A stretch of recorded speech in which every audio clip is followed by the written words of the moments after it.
Salam, hər vaxtınız xeyir olsun. Gəlin bugün reaksiya tənliklərinin əmsallaşdırılması mövzusuna diqqət edək. Xüsusən də oksidləşmə reduksiya tənliklərinin əmsallaşdırılmasına. Sadə reaksiyalarda biz bilirik ki, reaksiyadan əvvəl reaksiya daxil olan maddələrlə reaksiyadan sonra alınan maddələrin miqdarı bərabər olmalıdır. Yəni reaksiyaya nə qədər maddə daxil olursa, reaksiyadan sonra da o qədər maddə ala bilərəm. Bu maddə kütləsinin saxlanma qanunudur. Və biz bu qanunu təmin etmək üçün əmsallaşdırmadan istifadə edirik. Xüsusən də oksidləşmə reduksiya reaksiya tənlikləri vasitəsilə. Hər hansı bir reaksiya üstündə oksidləşmə reduksiya tənliklərinin əmsallaşdırmasına baxaq. Məsələn, bir dənə reaksiya yazıram. Manqan oksid üstə gələk kalium xloroid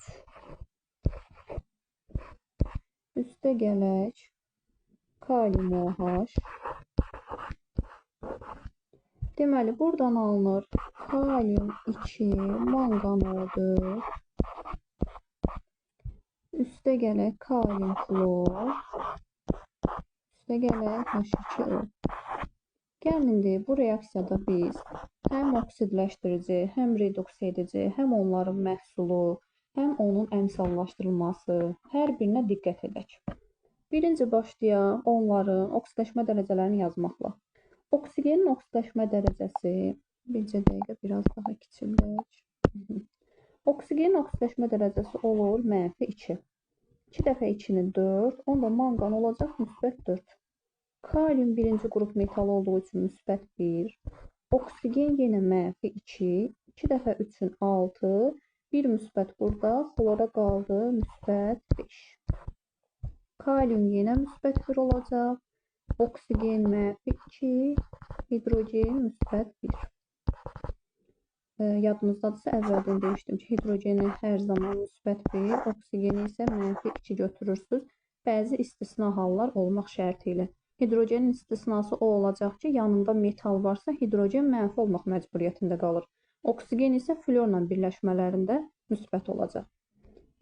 Bu tərəfdə də yazaq kalium -1, oksigen -2, manqan olacaq -6, kalium -1, xlor -1, oksigen -2, hidrogen -1. Gəlin oksidləşdirici və reduksiya edicini tapaq. Deməli, oksidləşdirici və reduksiya edici. Oksidləşdirici sadə dildə necə demişdik? Oksidləşdirici üstü azalan, reduksiya edici üstü artan olmalıdır. Ümumiyyətlə, hansı atomların üstü dəyişib deyə baxaq. Manqanın üstü dəyişib. Bir də xlorun üstü dəyişib. Qalanlar olduğu kimi qalıbdır. Manqanın üstü necə dəyişib? -4-dən -6-ya getdi. Artıbdır. Artan olurdu reduksiya edici. Baxaq. Manqan -4-dən manqan -6-ya artım baş veribdir. Bəs xlorun üstü necə dəyişibdir? Xlor -5-dən xlor gedibdir -1-ə. Xlorun üstü azalıbdır. Deməli, xlor oldu oksidləşdirici, reduksiya edici isə oldu manqan. Bəs manqan, daha doğrusu reduksiya edici maddəm hansıdır? Manqan O2. Çünki manqan tək verilməyibdir. Manqan O2-nin tərkibində verilibdir. Bəs xlor nəyin tərkibində verilibdir? Kalium xlor O3-ün tərkibində. Deməli, kalium xlor O3 oksidləşdirici maddədir. Çünki biz keçən dəfə də demişdik ki, oksidləşdirici və reduksiya edicini axtararkən oxun əvvəlinə baxmalıyam. Yəni, başlanğıc maddələrdə axtarmalıyam. Və hansı atom, hansı maddənin içindədirsə, həmin maddə bütövlükdə oksidləşdirici və yaxud da reduksiya edici olaraq adlanır. İndi görək neçə vahid dəyişim baş veribdir. Xlor -5-dən -1-ə 6 vahid dəyişim baş verib. Manqan -4-dən -6-ya 2 vahid dəyişim baş veribdir. Və dönüb reaksiya baxırıq. Manqanın hər iki tərəfdə indeksi 1-dir. Deməli, elə 6-da qalacaq. Daha doğrusu 2 qalacaqdır burada. Yəni, əgər ki, manqanın indeksində hər hansı bir rəqəm olsaydı, bu 2-ni həmin indeksə vuracaqdım. və yaxud da xlor üçün də eynisi keçərlidir. Əgər indeksi olsaydı, bu 6-nı həmin indeksə vurardım. Amma indeks yoxdursa, elə olduğu kimi qalır rəqəmlər. Növbəti addımda biz bunları ixtisara aparırıq. 3 burada olur, 1 burada və çarpaz yazırıq. 3-ü bura yazıram, 1-i bura yazıram. Deməli, xlorun əmsalına 1 yazacam, manqanın əmsalına 3 yazacam. Gəlin yazaq. Deməli, xlorlara 1 yazıram və əgər indeksi olmuş olsaydı, tutalım ki, buradakı xlorda hər hansı indeks olardı, onda mən bu 1 rəqəmini ilk öncə indeksi olana yazacaqdım. Amma burada heç birində indeks yoxdur, hər ikisinə də aid olacaq. Onda buradakı kalium xloru da 1 yazıram. Buradakı xlora görə 1 yazıram. Yəni, bütöv maddənin əmsalına aid olur bu əmsal.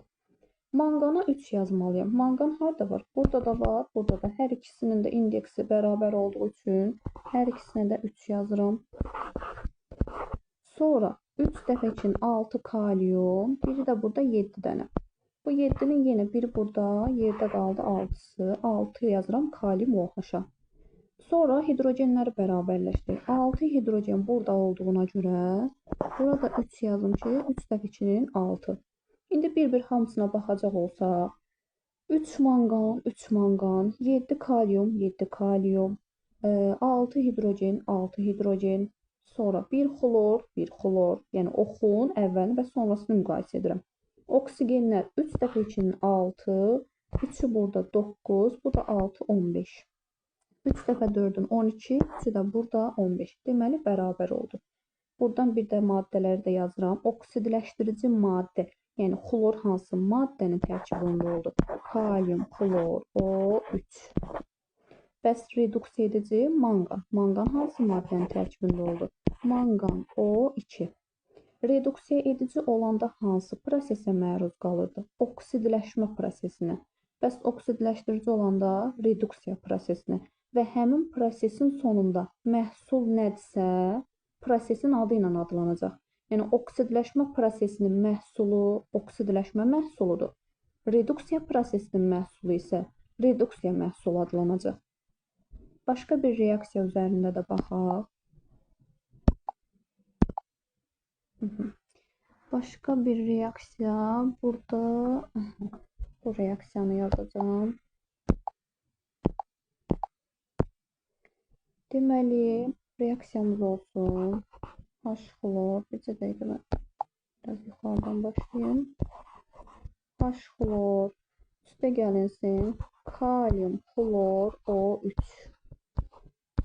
Buradan alınacaq, xlor 2. Üstə gəlinsin kalium, xlor, üstə gəlinsin H2O. Niyə bu reaksiyanı seçdiyimi indi qeyd edəcəm. Baxın, bir-bir oksidləşmə dərəcələrini yazaq. İlk öncə hardan başlayıram? Bəsitdirsə, təkdir 0 olur demişdik, 0.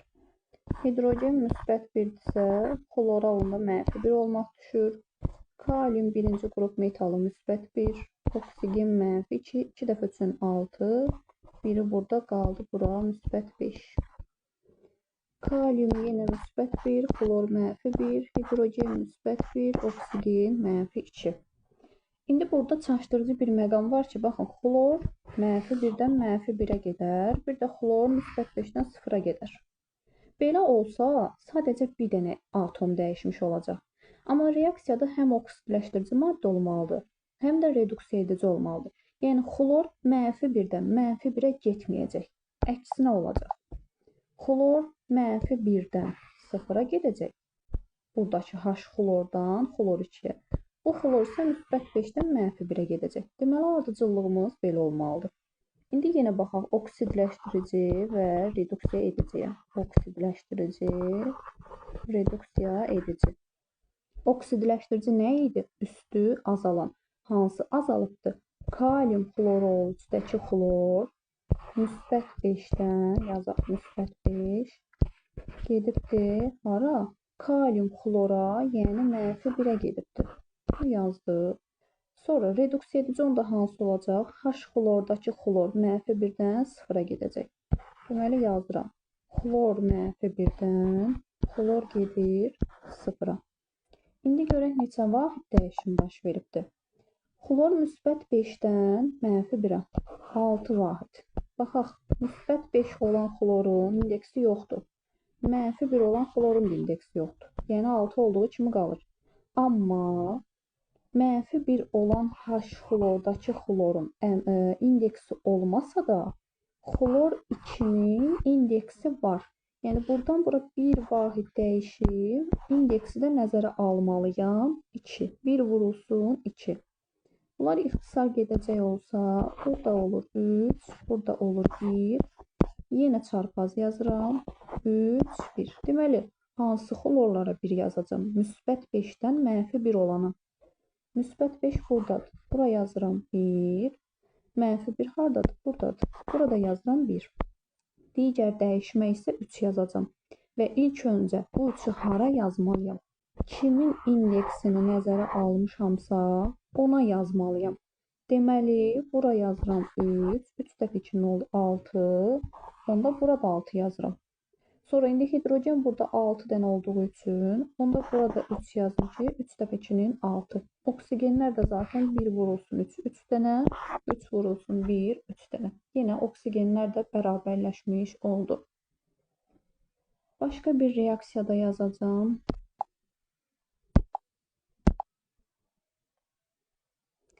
Məsələn, reaksiyamız olsun. Hansı reaksiyanı yazaq ki, daha rahat olsun.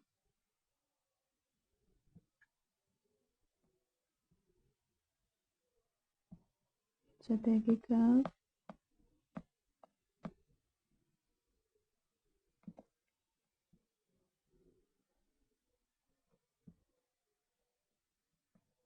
Məsələn, reaksiyamız olsun. H2SO4